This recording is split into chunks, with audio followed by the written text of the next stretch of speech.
Hello everyone, welcome back. In today's coding exercise session, we would like to write a program to change one element of a two-dimensional array and print the elements of it.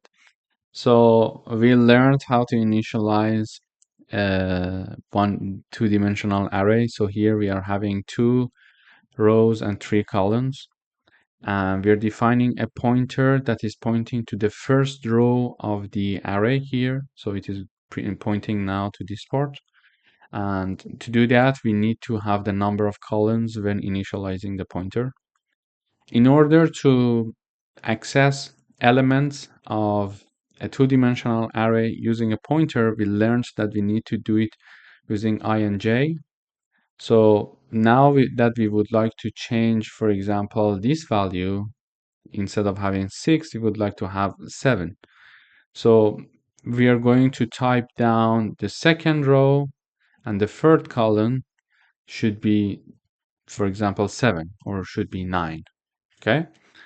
And then in order to print again the two-dimensional array, we need one outer loop representing rows and one inner loop representing columns, then simply using ptr I and j.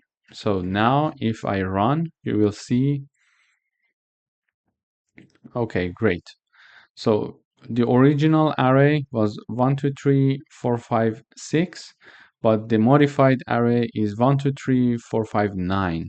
Why? Because we directly changed the value of the second row, third column here. It was originally 6. Using this line, we changed it. So this was a good example of how to modify one element of a two-dimensional array. Please go ahead and do these exercises yourself to get used to defining a pointer pointing to a two-dimensional array. And also, if you haven't had the chance to rate this course, we would appreciate it if you could do it for us. It would be very beneficial for us. And also, we would appreciate if you give us some constructive feedback. It can help us to improve our teaching experience and having a better courses for future students. Thank you.